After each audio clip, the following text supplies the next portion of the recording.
My name is Josh, and I help you sell things, but without selling your soul. And the one thing that I've learned that has helped me the most in my professional and personal career is to let go of assumptions. Let go of assumptions. So how did you learn that, Josh? Were you making assumptions and you got busted, or what the heck happened, man? Who told you that? So I'll tell you a great story that will solidify this. It's the story of Matt and Mandy. They are both working in a condo association that rents out apartments. So they're working in the leasing office, both doing the same job. But Mandy is doing so much better than Matt. Here's why I think. I don't know, you tell me. Prospect calls and Matt picks up the phone. And the prospect says, I've been interested in your condo, but I want to know if they have a pool. And Matt gets super excited. He says, not only do we have a pool, we got the best pool in all of Boca Raton, Florida. It was just diamond brighted. It's got a diving board. And to top it all off, it's got a 25-meter lap pool. The prospect pauses for a second and says, that's too bad. I have a 2-year-old and don't want them anywhere near a pool. And she hangs up the phone. She calls the competitive condo association, asks the same question, but this time Mandy picks up. She says, do you have a pool? And Mandy says, it sounds like a pool is important to you. And the prospect says, well, actually, it isn't. I have a 2-year-old and don't want them anywhere near a pool. And Mandy says, I have a 2-year-old too. I have the same concern, which is why we live here, because the pool is covered up when it's not in use. And it needs a fob to get in, and there's a lifeguard on duty 24/7. If you'd like, I can show it to you. And she says, sure, I'll be right over. This is why assuming is deadly in sales. Wow. Wow. That's so interesting, Josh. I slowing that down, right? If we back that up and bust that apart, even more than assuming, it's just being a little more curious, right? It's like, well, okay, so tell me more, right? Give me some more information here before I give you a yes or a no answer, right? That is a spot on observation. When you are assuming, it's the opposite of being curious. And it turns out that when you assume, you go into this mode where you're talking people into things. And it turns out that whenever you talk someone into something, they enter what I call the zone of resistance. The zone of resistance is a reflex reaction to being talked into stuff. When you feel you're being persuaded, it's perceived as a threat, and threats trigger the fight or flight response. It's biological, which is why when you're in the mall and a kiosk person says to you, can I ask you a question?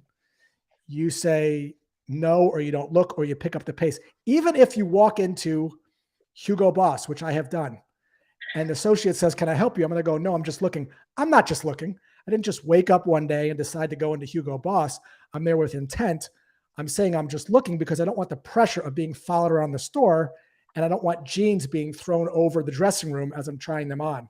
So this is a natural reaction. So to your point, the only way out of assuming and the only way out of pitching is to be curious. So you're switching from statements to questions. And it turns out that you can't be pitching when you're asking questions and when you're curious. So that's the big shift here, is to certainly have a hypothesis as to why someone's asking the question, but to not assume it. And when you do that, you sort of lower this zone of resistance and people feel more open having a conversation with you. That makes a lot of sense. So when did you discover this zone of resistance, Josh? Because like now that you say it, it seems so obvious, right? It's like a blinding flash of the obvious. Like, duh, of course. If you're being curious and genuine, of course. So how did you discover this? I'll tell you the exact moment. So when I was 7 years old, I loved comic books. I don't know if were you a comic book guy when you were younger? I was not. I was a baseball card guy. I've still got Okay. some here. But I Okay. love So comics now, though. I love comics now. So it just didn't then. So if anyone's listening, the comic books always had these ads. And one of the ads that always caught my eye was for something called sea monkeys. I don't know if you've ever heard of sea monkeys, but if Oh you guys yeah, want for to sure. In Google, the back of Boy's Life too. Yeah. yes, yeah, you Google the ad and they looked like these 6 foot tall aliens that came from another world that you could actually train to do things. So in my mind, I'm like, this is going to be awesome. I'm going to train them to pick up my room. I'm going to train them to do my homework. I finally saved up enough money and convinced my mom to let me order them. And I did. And I was at the mailbox every day waiting for these things to come. And they finally came, and I couldn't wait to go in my room, poured some water on them, and they died in 2 days. They were like this small. They were actually brine shrimp, and you couldn't train them at all. And it was the first time that I had been talked into something and had been duped.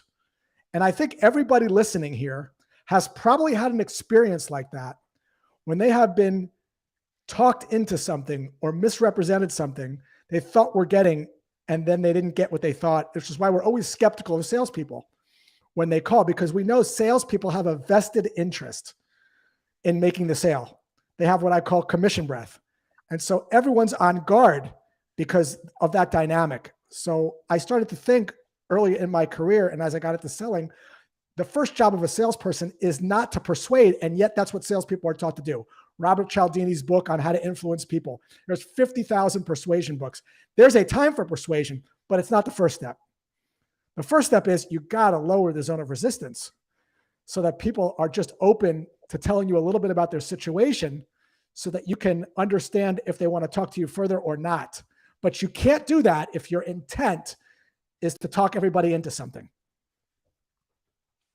So can we sense intent over email, on the phone? I mean, how do we, I guess, how do we stop that, right? Yeah. So the first step is awareness. So when your intent is to talk everybody into what you're selling, because of course you think it's the greatest thing in the world, and we'll get real tactical in a second. When that's your intent going in, I sell this thing and everybody needs it, and my job is to book a meeting with everyone. When that's your intent, what ends up happening is that you say things that come across as pushy because it's biological. What you think affects what you say. Your thoughts affect what you say. So if your intent is, I got to book a meeting with everyone, you don't take no for an answer, your tonality sounds amped up, and you push. If your intent is to detach from the outcome and to let go of assumptions, of course you have a hypothesis, of course you believe in what you're selling, but you don't know. There could be all sorts of reasons why someone doesn't need what you're selling. We'll get into that in a second, how to do it if you'd like. But when your intent is, I don't know, and I'm not going to have expectations, it changes everything. Because now you behave in different ways and you get different results because your thoughts affect what you say. So everything that I teach starts with this mindset shift of detaching from the outcome and letting go of assumptions. You're switching from selling to sorting. You're switching from being assumptive to being curious. And it changes your talk track. It changes how you sound. And it certainly changes how prospects react to the call. Wow. Selling to sorting and assumptive to curious. I mean, those are big shifts, man. Those are big shifts. So let's get tactical. Let's talk about how we do that. You're the master at this, Josh. I enjoy your LinkedIn posts and everything that you do. So talk to us, man. Let's get us going here down the track so we can start sorting instead of selling and start being curious instead of assumptive. Yeah, so we'll go down this path, but I do want to do one disclaimer here. Let me ask you a question, Phil. What's one thing that you consider yourself to be pretty good at this stage of your life, whether it's a hobby, a personal or a professional skill that you think, you're pretty good at this? Being a podcast host, to be honest with you, being curious and asking questions. You've been doing this for what? You told me about 15 years? Yeah, about 15 years, yes. When you first started doing it, were you good? Like when you first... No. Okay. No, of course not. How did you get better? Practice, get some time in the saddle. Yeah, you can't get good at something that you haven't been taught and that you haven't practiced.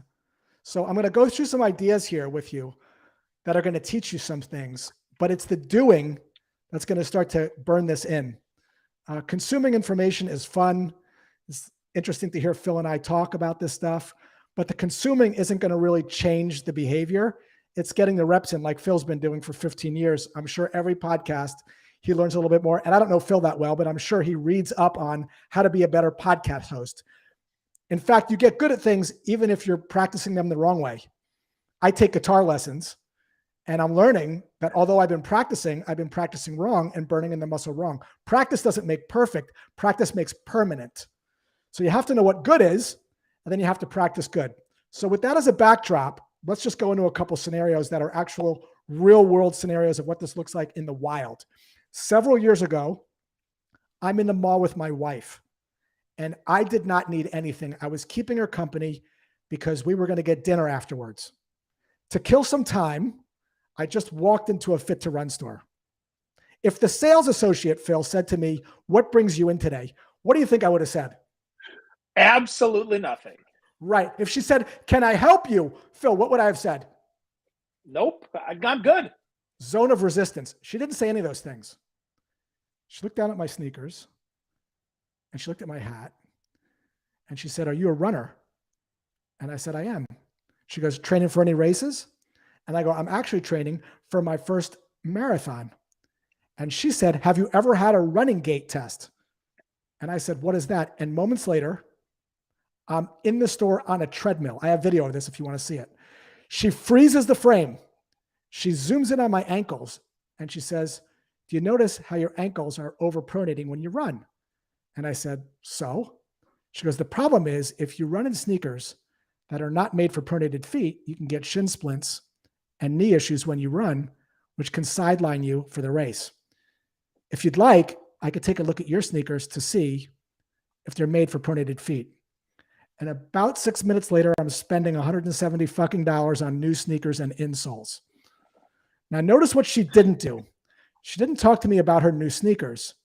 She shined a light subtly, I call it poking the bear, on a terrible, no good, very bad thing would happen if I keep running in my sneakers. Your prospects, no matter what you sell, have sneakers today. It's not like they're doing nothing. They're getting from point A to point B. They're running the race. They're making progress. In order for you to get anyone's attention, the superpower is to be a problem finder, not a problem asker. You have to subtly, with questions and finesse and tonality, ask questions that get people to scratch their head and think, I'm not sure. Wow. That's so powerful, Josh, and yet so often not done. So why is it? I mean, is it just because people don't teach this that it doesn't happen, or what's your hypothesis for why it doesn't happen more? There is a intent issue. We kind of get back to intent. Salespeople are put under a tremendous amount of pressure to hit revenue targets. You got to book 25 meetings a month. You got to hit this amount of dollars. So they feel like if they get someone on the phone, they got to go into talking and presenting mode. Ironically, when you do that, it actually has the opposite effect. So the problem is people are taught how to persuade. People think it's their job to talk people into things. And it turns out when you try to talk people into things, they want out of things. This is very interesting because the best people at this aren't actually in software sales. By way of example, 2 examples to make this more impactful, simple examples. We talked about the mall example. Literally 3 days ago, I'm in the mall, and a mall kiosk person that works at a kiosk called Hair Club, which is a hair thing for men. Instead of him saying, "Can I ask you a question?" which would have put me in the zone of resistance, he said this: "What's going on under that baseball cap?" I'm like, "You got me." He goes, "Are you too embarrassed to take it off? It's just us girls." He was a guy. And I took it off, and I don't know, I don't have much up there, but we had a real great conversation, right? That's the finesse. And he made me feel something, right? I smiled. I'm like, "That's clever." Another example, 2 months ago, I get a knock on the door. It was trash day. My cans were out in front of my house. And this 18-year-old kid knocks on the door. He goes, "Hey, my name is Mike. When was the last time you had your garbage cans cleaned?" And I'm like, "I don't know why." He goes, "There's bugs around them." He goes, "The problem is you can have bacteria in there. It can get on your skin and on your pet. It can make you sick. If you want, I can clean those for you."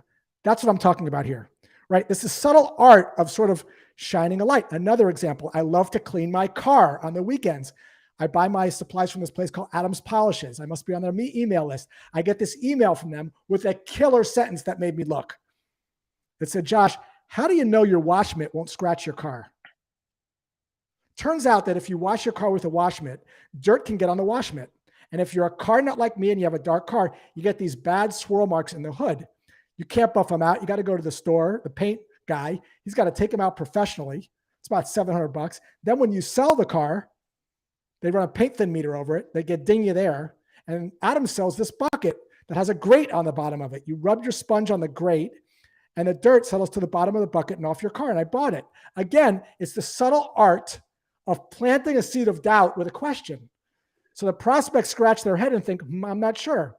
E-Rate, a mortgage company, 8 years ago, had this great campaign. How do you know you're getting the lowest mortgage rate on your home loan? I don't know. I have no idea. That's the look I'm going for. Like, I'm not sure. Versus, we got the best rates. Look what we've got. Right? So this is the idea of sort of planting a seed of doubt, but it starts with knowing something your prospect doesn't know that can hurt them. And I'm saying hurt on purpose. I do this all the time at sales workshops of a couple hundred people, and I'll take out $500, five $100 bills. And I said, let me know if anyone wants to play this game. I have a coin here. Heads, you win the 500. Tails, you Venmo me 500, but we got to get your Venmo pulled up so that I press the button. Who wants to play? I never see a hand go up. Last week I had someone say, I'll do it. He came up on the stage, but then he chickened out last minute because of this thing called loss aversion. It hurts a lot to lose money. So we always want to position things in terms of what people stand to lose, if we can, in a subtle way, versus what they stand to gain. Yeah, well, I think that's especially important right now as, we're going into, or maybe have been in the recession, right? People won't talk about that, but that's true, right? Even if it's not officially or whatever the heck you want to say, the harder the times are, the more we want to avoid those hard times. And so I think your questioning there is certainly helpful, but we have to educate ourselves. We have to go in with something that is actually valuable, some real insight, right? Because I can, to your point, Josh, right? I can listen to 1,000 hours of podcasts, and if I don't practice this, that's not going to help me at all. But if I spend some time practicing it, I can get better.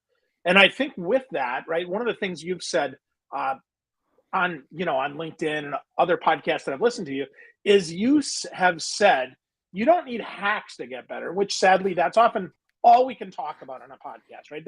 That's all we have time for. It's not like we're going to spend the rest of our lives together, right? I mean, you're married. Let's not talk about that, right? But I mean, right, you don't need hacks to get better. You need patience. So how do we get more patient, Josh? Because right now is when I want my commission check, not tomorrow. Yeah, so this has been a lifelong journey for me. I'll talk about a few things that maybe I haven't spoken about publicly before, but I feel like I'll speak to them on this podcast because some of them are a little out there. But one of the first things is mindfulness. I know it's a woo-woo term. Sam Harris has an app called Waking Up, where it teaches you how to quiet your mind a little bit, how to be comfortable knowing that thoughts are always going to come into your head and you're not going to be able to control them. The simple act of training yourself to be aware of your thoughts and knowing that they come and go and that you're not them actually starts to slow you down a little bit. You start to not react so quickly when someone says something on the phone that might make you defensive. So we're using your competitor. If I reacted, oh, well, I should tell you why they're better, right? So it slows you down, this practice of meditation and mindfulness. And Sam Harris, if I had to pick one person, it's not a meditation app. It's a way to educate you on how your mind works so you can get more in tune with just slowing yourself down a little bit. So it's a practice. You do it every day for 15 minutes. I think he has like a 30 or 40-day program, but he's been working on this, I don't know, for 25 years. And so he knows when he gets into these zones where he's starting to feel anxious or that he has to hit revenue targets, which again are thoughts. They're not like anything quote unquote real. Thoughts come and go all the time. Like if people's thoughts were broadcast over a megaphone, people would think everyone's crazy. Like they're nonstop. You don't control them, but you can control how you react. So this idea of observing them. And so meditation and mindfulness, I do transcendental meditation every day, twice a day. in an effort to kind of calm my mind down. And then I've recently been experimenting with something very controversial, which is psychedelics. The use of MDMA and psilocybin, commonly found in magic mushrooms, to sort of understand how the ego works and to dissolve the ego can also help you make this sort of mindset shift so you don't feel as anxious that you have to do things. Ironically, when you make these shifts, people are more comfortable talking to you because they don't feel the pressure. Your personal relationships are also better because you're able to see things and feel things from other people's point of view other than your point of view. So those two things have been helping me, but I'm still on this journey. It's not how I'm wired. So it's been a practice, like you getting good at your podcast and guitar for me and sales. It's this practice of mindfulness I've been working on for the last 5 or 6 years. I consider myself, a white belt in this area. I wish I would have started this in my 20s. I wish this was taught in school. Isn't it amazing that we're not even taught how to listen? Like really? Like we're said listen, but we're not taught how to do it really. And so these practices all kind of tie together. And I think it's core to being not just better in sales, but being just a better person in general. Yeah, that's super interesting, right? The less aggressive we are, the more people want to come close to us. And I think there's a big difference there between being assertive and being aggressive, right? Aggressive is almost on top of you, whereas assertive is just, I'm just going to be direct. I'm going to ask you a question. But quieting the mind is something, I've worked on for a long time. I'm still not great at it either, Josh. I mean, that's not how I'm wired either, man. I'm super high strung. And so I have to focus on that and make that a practice. It's intentional. For me, I practice gratitude every day. I try to slow myself down and really think about 3 things that I'm grateful for, big or small. Actually, the smaller, probably the more impactful, because big stuff like I'm grateful for this house, I'm grateful I'm alive. Those are big things, but smaller things, like truly, man, like grateful you answered the phone so we could have a conversation. It's a little thing, right? But I wanted to talk to you. You answered the phone. That's the start of, okay, let's have a chat, right? So I think that's any of those things can absolutely help. And they help us get more empathetic, which I think is a skill that a lot of salespeople don't have. I think a lot of times they're either they elevate themselves up and they think they're better, or they subserve themselves and they come in below, right? Like some subservient chicken, if you remember the old Burger King commercials, right? The subservient chicken from Burger King. So empathy, Josh, what's your thoughts on empathy? And because I've read some of your thoughts, but I'd love to hear you talk about them here so we can have a little more dialogue. Well, we can see how this plays out, right, in the sales scenario. We'll give a couple examples to sort of tie this together when you're able to sort of quiet your mind a little bit and you're able to view things from another person's perspective, right? So I'll give you a couple of examples. I do these sales role plays with salespeople all the time. And one of the setups that I do is prospect picks up, salesperson gives their 5-second opening line, and the prospect says, I can't talk right now. I'm going to the hospital. And almost 100% of the time, the salesperson's response is, can I take 37 seconds to tell you why I'm calling? Or when can I call you back, right? That's just 9 times out of 10. Now, for some reason, I don't know why this is, women are a little bit better at this than the men are. But once you start to practice mindfulness and detachment and letting go, what you end up saying is, oh my gosh, is everything okay? Another example, I can't talk right now. I'm at my kid's soccer game. If you're attached, you're going to say, can I steal 37 seconds? Because the prospect is at a soccer game. The salesperson thinks that's an objection. That's not an objection. That's what's called the truth. And when you treat a truth like an objection, you piss people off, right? The right answer is, how are they doing? Is the kid up or are they getting slaughtered? Right? Then when you call back, you can kind of reference that. Did you guys pull that one out or did not? So this idea, right? So I can't talk right now. I'm on a boat. A person that's detached would say, how'd you get to be on a boat Tuesday at 3:00 in the afternoon? I want to be on a boat, right? I've seen these calls. This guy, Justin Michael, uses that one. And it just opens up the call because you're detached. Prospect says your price is too high. If you're attached, you start to justify your price like a mother bear defends its young. Well, we're this and we're that and we're this and we're that. A lot of people felt that way, but what they found was this: the feel, felt, found. Never in the history of listening to thousands of phone calls have I heard a prospect say, you know what, you're right, you're not too much. Because when you're lecturing at people, when you're giving them a mini TED talk, what you're secretly saying is you're right and I'm wrong. You're wrong and I'm right. So if you're detached, someone says your price is too high, you pause for a couple seconds. Pausing is magical. You learn this in mindfulness and meditation. Pausing slows things down, gives you an opportunity to process what was saying, gives you an opportunity to think so that when you respond, you sound thoughtful and smart. So your price is too high.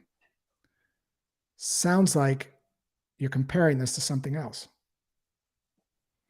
Sounds like you have a different number in mind. Seems like you have a reason for saying that, right? So what we're doing here is we're just trying to understand rather than overcome, right? So this plays itself out in all scenarios, even when you cold call. We could talk through that a little bit, but in all aspects of it, it's all about lowering the resistance, changing your tonality through mindfulness and meditation in ways that get people to sort of open up. To be a better closer, you have to be a better opener.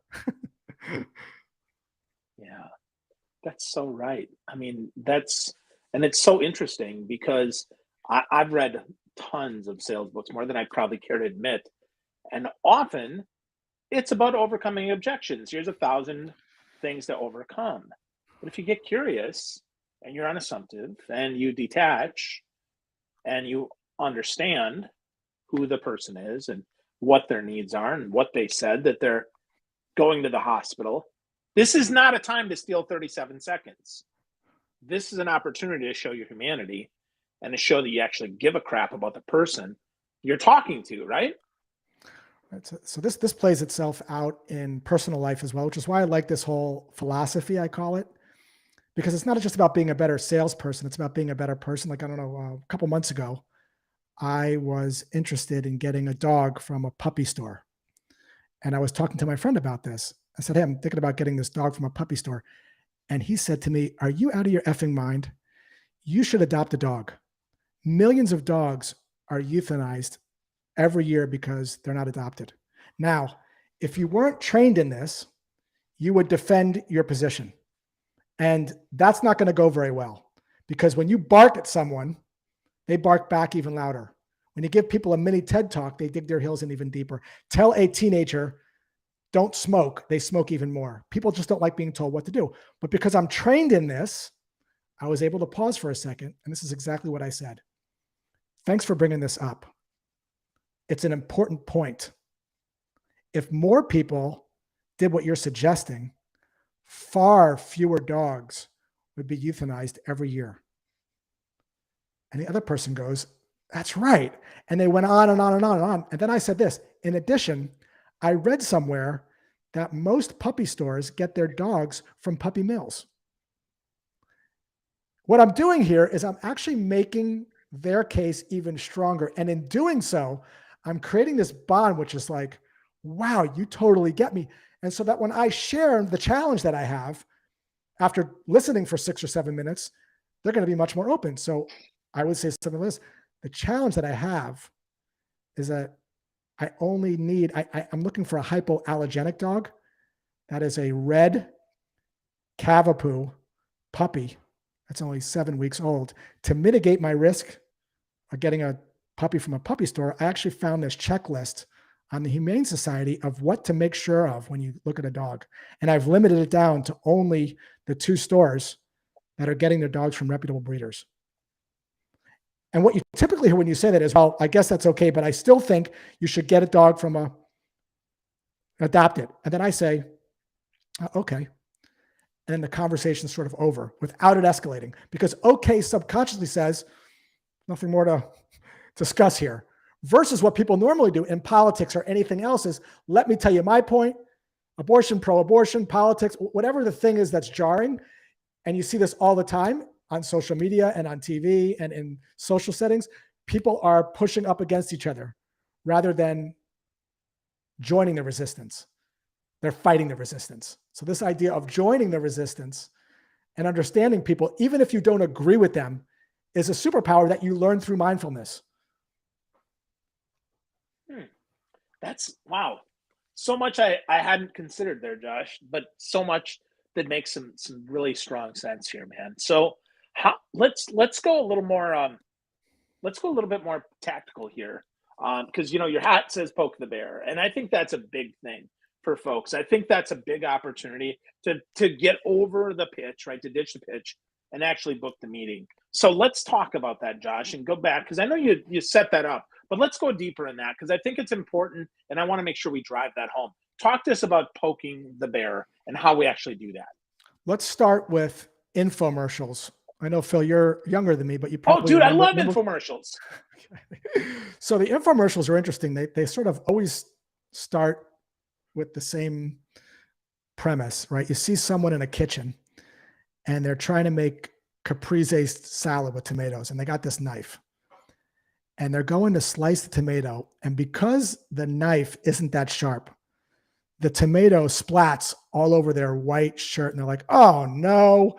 They go to the mall and they see like 40 different kinds of knives made out of Japanese steel. They're like from $400 to $700. They have no idea which knife to get. They don't want to spend $700 on a knife. They come back and they're still using their current knife. This is what I called the before story. Now notice when I was saying this, that you probably in your mind visualized, meaning you were able to see this movie in your head. In fact, I see you sort of smiling and nodding your head. This is step one. What most people say is streamline and optimize and increase conversion rates. That's not something I can see, right? So the before story, you have to have the problem training first. So now we're going to switch to the color version. Oh my gosh, what is this commercial that I see for this knife that's slicing through these tomatoes with ease and even a tin can? And what? It comes with a 10-year warranty. I don't have to sharpen it for 10 years. How much is it? $100 and I get 2 of them? Where do I sign up? Most people talk about the shiny knife, but the shiny knife has no value without a problem that prospects have and can relate to. So we have to start with the before and after story before we write any emails or pick up any phone. Because when you don't do that, what ends up happening is you start to pitch your knife and everyone says, I'm not interested and I have a vendor for that. Those are objections that the salesperson brings upon themselves because the prospect doesn't see anything meaningfully different about their knife than the one that you're selling. So we have to do that work. And we can certainly go through some scenarios. I'll give you an example of a cold call, right? So the before story. Imagine for a second, I am talking to a bunch of salespeople that make cold calls, and I've done this. I look at the people in the front row that are making cold calls, and this is exactly what I say to them. Do you know how frustrating it is when you make 50 phone calls, and if you're lucky, only 1 or 2 people pick up the phone, even if you have direct dials? You get a lot of bad numbers, you get gatekeepers, you're getting voicemails. Now, as I'm saying this, the salespeople are doing just what you're doing, Phil, and I don't even know if you recognize it. They're going like this. They're nodding their head. And I've done this hundreds of times, and it's the same reaction every time, because what's happening is, as Robert Collier said, who's a famous copywriter, you're joining the conversation already happening in the prospect's head. You're getting what I call the head nod. You're like, yeah. And what's interesting when you do that is the brain naturally goes to, what the fuck do you have? Like, release the tension, right? So that's the black and white version. So what do you have? With phone ready leads, you make 50 calls and have 8 to 10 conversations instead of 1 or 2 so that you can book more meetings. Well, how do you do that? I know I'm calling you out of the blue. How do you look on Thursday? Right? So the idea here is we got to start with that exercise. From there, we can develop a cold call track, talk track. But where people jump to is, how do I do my 30-second elevator pitch? You don't. You start with a problem. So, hey, Mr. Prospect, are you the person that's involved with the outbound sales motion over there? I am. Are you guys doing cold calls, cold emails, a little bit of both? Yeah, we're doing both. Right? So finding out, is this you? How are you even making cold calls? Because if you're not making cold calls, no reason for us to talk. If you're getting only inbound leads, no reason for us to talk. So I'm going to sort of see if I'm in the right vicinity here. And then I might say, how are you currently connecting with your prospects today? Are you guys using like dialers? Are you using like a thing like a connect and sell or an orem? Like, how are you getting more connects today? How's that been going for you? Well, we're typically getting like 1 or 2 connects. Have you thought about phone ready leads? What's that? Well, with phone ready leads, you know how and then I go into the problem statement, but I'm not assuming they haven't heard of it, right? So if I'm selling like a software that helps people calculate commissions in an automated way, what's your take on automating commission payouts? Oh my God, we tried that 7 times. I want to know that. Like, here's the example. This is a Garmin 945 watch. If I walk into a running store and say, I'm looking for a Garmin 945 watch, there could be 2 scenarios. 1, I could know a lot about this already. 2, I've never bought one before. My approach as a salesperson is going to drastically change if I say I've never bought one before versus I've had 7 of these. If I have 7 of these, the salesperson is going to say, what do you want to know? Well, I want to know if the music works. Great. I'll get you some headphones. You can go take a run. Right? So it's the same thing with when you're cold calling. It's like, hey, hey, Phil, you've been podcasting. Actually, great example for you. Podcast editing. Phil, you've been doing podcasts for 15 years. You've got these amazing guests on like Seth Godin and this guy, Josh Braun, was brilliant, unbelievable interview. What's your take on Descript for editing podcasts? It's a good tool. It works for a lot of people. Does a lot of good stuff. Makes things very easy. And if you get the pro plan, you can even overdub. And if you say stupid stuff, you can find those stupid words and put in your words saying them correctly. Now, notice how much you know about that. If I'm a Descript rep versus let me tell you about Descript. Yeah. Right. Right. So you already know, look what you just did. And then I'm going to say to you this, sounds like you've tried it. Yeah. Have you? I have tried it. Sounds like it wasn't a fit for you. Yeah. It just got to be a little too expensive for me. Yep. Okay. So see what I did there? I didn't pitch anything. And then I might say, I'm sorry, too expensive, right? We can start to have a conversation. It sounds like you're comparing this to something else. Look what I'm not doing. I'm not pitching Descript. I'm sort of poking the bear. And I'm assuming that Phil, who's been doing podcasting for 15 years, has heard of Descript. Chances are, whatever you're selling, your prospects have heard of your category. So when you come in and you vomit Descript in them, Phil's going to be like, dude, I fucking know this already.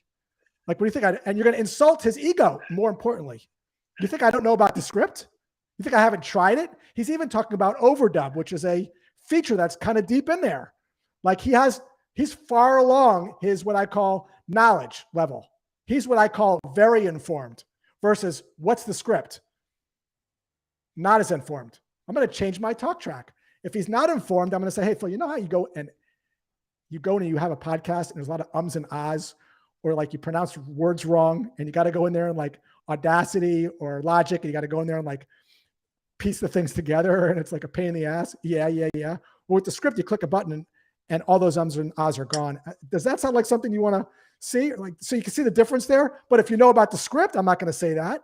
Like if you know about the Garmin watch, I'm not going to say that. So I got to gauge on a cold call and I got to say, what's your thoughts on Phil? As 15 years of experience doing podcasts, what's your opinion about this? That's going to make you feel like, oh, of course I want to share. How my long opinion. you got, Josh? Yeah, that's right. Yeah, because people love to share their opinion. They love to share your opinion. And then if I said, sounds like it didn't work out for you, you're going to correct me. Well, actually, it was price, because people love correcting, but they don't like being corrected. That's sort of a golden rule. And so if you mislabel it, people will say, that's not it at all. Oh, no? Well, it's the price. And now it's a different sort of conversation. Yeah. Wow. That's good, man. I can see why you create a whole product around poking the bear, because that's such a big deal. So I looked at the product. How long is the product? Like if I'm, it's $97.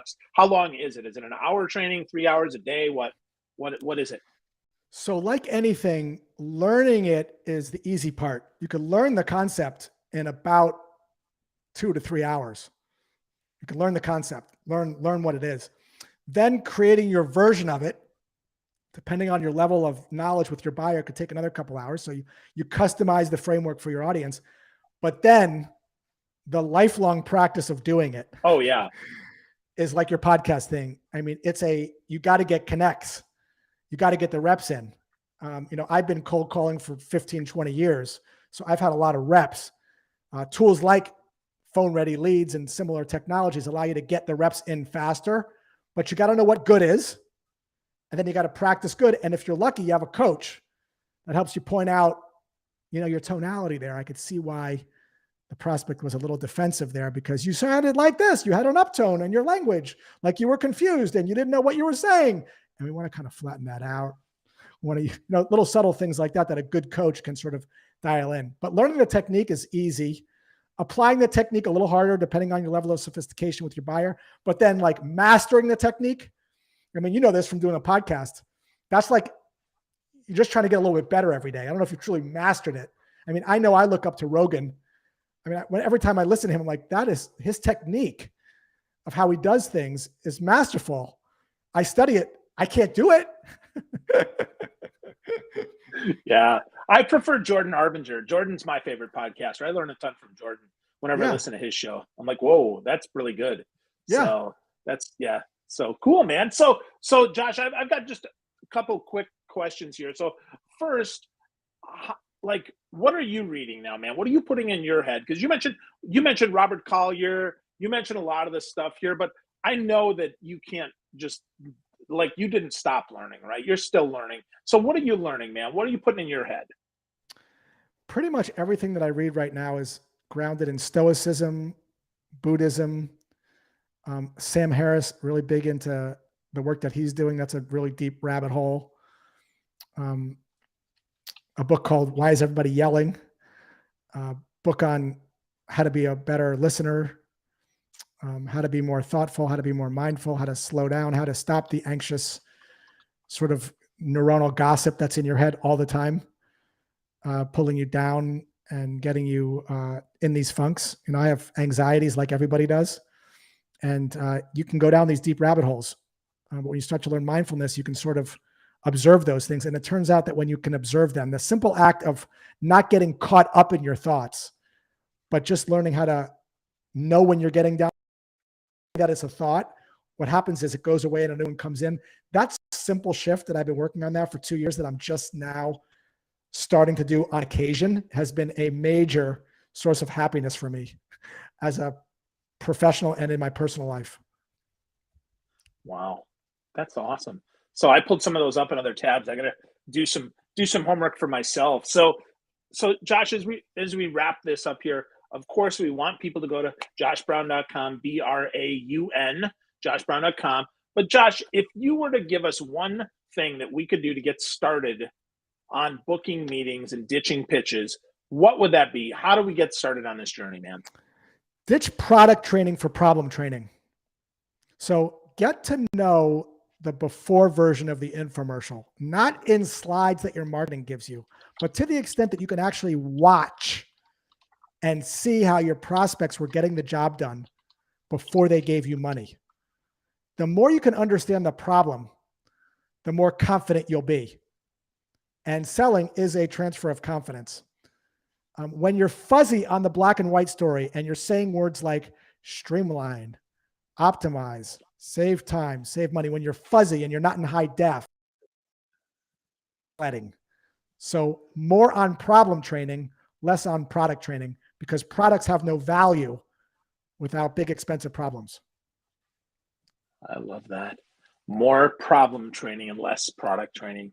That's a great place to start, Josh. So thank you for all those insights, man. So if people want to get connected with you, of course, go to joshbraun.com. Would you say LinkedIn is your favorite place that you spend your most time, or where else would you want them to go? On a bicycle is my favorite place, or in a pool, but professionally, yeah.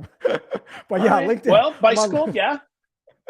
Yeah, LinkedIn's good. And joshbraun.com/shop is where all my products are. And LinkedIn, I'm pretty responsive on Messenger there. Awesome. Awesome. Well, great stuff, Josh.